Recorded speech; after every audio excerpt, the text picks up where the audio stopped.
Praise the Lord. அனைவருக்கும் வணக்கம். யாவ பிள்ளைகளாகிய உங்கள் அனைவருக்கும் இன்றைய வேத வசனத்தின் மூலம் உங்களுக்கு ஒரு சிறிய கருத்து பரிமாறுதல்களை உங்களுக்கு முன்வைக்கிறேன். ஸ்தோத்திரம். Praise the Lord. ஆண்டவருக்கே புகழ், ஆண்டவருக்கே மகிமை. இன்றைய வேத வசனம் யோவான் எழுதிய நற்செய்தி 11ஆம் அதிகாரம் 1 முதல் 57 முடிய இறைவசனங்கள்.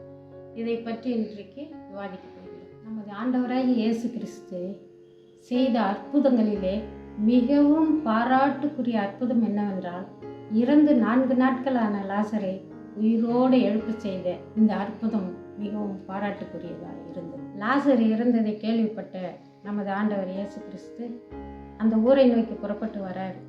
இதை பார்த்தவுடன் தொலைதூரவில் கண்ட மார்த்தாள் இயேசுப்பாவை நோக்கி ஓடி, ஆண்டவரே, நீர் இங்கிருந்து இருந்தால் என் சகோதரன் இறந்திருக்க மாட்டானே என்று கதறி அழுகிறார். ஆண்டவராய் இயேசுவும் கண்ணீர் விட்டு லாசர் இறந்ததை நினைத்து கண்ணீர் விட்டு கதறி அழுகிறார். இயேசப்பா மரியாளுக்கும் மார்த்தாளுக்கும் ஆறுதல் கூறிவிட்டு, லாசரை எங்கே வைத்தீர்கள், வாருங்கள் போகலாம் என்று அவனுடைய கல்லறைக்கு அழைத்து கொண்டு சென்றார்கள். லாசருடைய கல்லறைக்கு வந்தவுடன் இயேசப்பா 3 கட்டளைகள் விதிக்கிறார். அதில் முதல் கட்டளை, மார்த்தாளையும் சுற்றி நின்ற மக்களையும் பார்த்து இந்த கல்லை புரட்டுங்கள் என்றார்.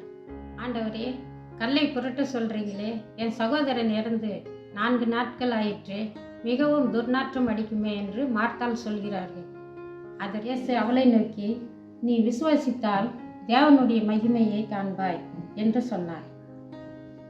ஆனால் மார்த்தாள் இதனுடைய முதல் கட்டளையினுடைய விளக்கம் என்னவென்றால், மார்த்தாள் தன்னுடைய இறந்த காலத்திலேயே இருக்கிறார். கடவுள் இருக்கிறாரு, நம்முடைய சகோதரனை உயிரோடு எழுப்புவார் என்ற இது, அவன் இறந்து விட்டான், கடந்த காலம் முடிந்து விட்டது என்ற அந்த குறுகிய மனப்பான்மையிலே இருந்தார். ஆனால் நம்மளுடைய ஆண்டவர் இயேசப்பா இதுக்கும் மேலே நிகழ்காலத்துக்கு வராரு. லாசரை நோக்கி, இறந்து பிணமாய் நாற்றமடித்த அவனை, லாசரே எழுந்து வா என்று உரத்த குரலில் அவனை வெளியே அழைக்கிறார். அவன் உயிரோடு எழுந்து வருகிறான். உரத்த குரல் என்பது ஒரு உயிர் கொடுக்கவும், சிலுவையில் இயேசப்பா உயிர் விடும் போதும் அந்த உரத்த சத்தத்தை இட்டு நம்முடைய ஆண்டவர் கூச்சலிடுகிறார். இங்கே ஒரு இறந்த உயிருக்கு உயிர் கொடுத்து உயிரை எழுப்புகிறார். சிலுவையில் தான் உயிர் விட போகும்போது அந்த உரத்த குரலில் உயிரை விட்டு நம்மளுக்காக நம்முடைய உயிரை கொடுக்கிறார். லாசரே வெளியே வா என்று ஒரு உரத்த குரலில் சத்தமிடுகிறார் நம்முடைய இயேசப்பா. லாசருக்கு உயிர் கொடுக்கும்போது ஒரு உரத்த குரல் கேட்கிறது. அதே இயேசப்பா சிலுவையில் உயிர் விடும்போது ஒரு உரத்த குரல் சத்தமிட்டு உயிர் விடுகிறார். இங்கே லாசருக்கு உயிர் கொடுக்கும்போது ஒரு உரத்த குரல், அங்கே தம் உயிரை விடும்போது ஒரு உரத்த குரல் கொடுத்து நம்மளுக்கு உயிர் கொடுக்கிறார். மக்கள் இனத்திற்கு உயிர் கொடுக்கிறார். தன் உயிரை விட்டு மக்களுக்கு உயிரை கொடுத்து நம்மளுக்கு அந்த பாவ விடுதலையின் போது ஒரு உரத்த குரலை உயிரை விடுகிறார். 2 இடங்களில் இயேசப்பா உரத்த குரல் இடுகிறார்.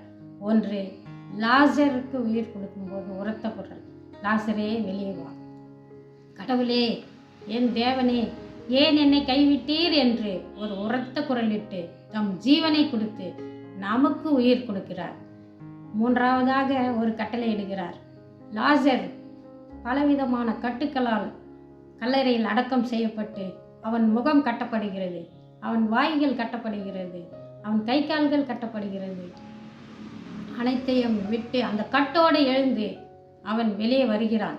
வெளியே வந்ததும் மக்களுக்கு கட்டளை இடுகிறார். லாசரை கட்டவிழ்த்து அவனை போக விடுங்கள். கட்ட அவிழ்த்து, இந்த சமுதாயத்தில் நமக்கென பல கட்டுகளிலும் கட்டப்பட்டு இருக்கிறோம். சமுதாய கட்டுக்கள், ஜாதி மத கட்டுக்கள், கொடுமைகள், பலவிதமான பாவ கட்டுகளில் நாம் உழண்டு கொண்டிருக்கிறோம். இந்த கட்டுகளிலிருந்து நம்மளை வெளியெடுக்கவும் நம் ஆண்டவராகிய இயேசு 3ஆவது கட்டளையை லாசர் வடிவில் மக்களுக்கு போதிக்கிறார். இன்றைய வேத வசனத்தின் நிறைவுக்கு வந்திருக்கிறோம். லாசரு புது வாழ்வு கொடுக்கிறார். அந்த புது வாழ்வு அவன் ஒன்றுமே இல்லாமல் இருந்து உயிர் தெழுந்தார்.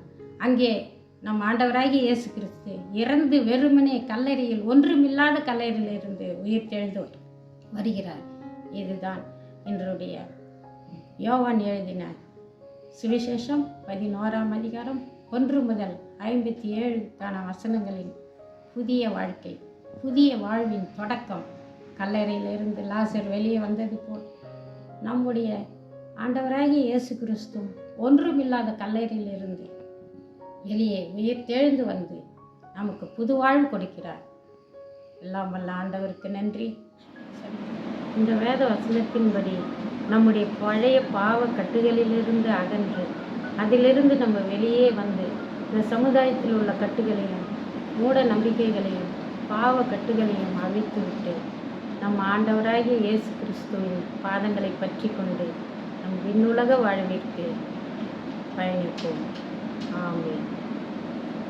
என் ஆத்மாவே கர்த்தரை ஸ்தோத்திரி, என் முழு உள்ளமே அவர் நாமத்தை ஸ்தோத்திரி, அவர் செய்த சகல நன்மைகளையும் மறக்க. ஸ்தோத்திரம். ஆண்டவருக்கே புகழ்.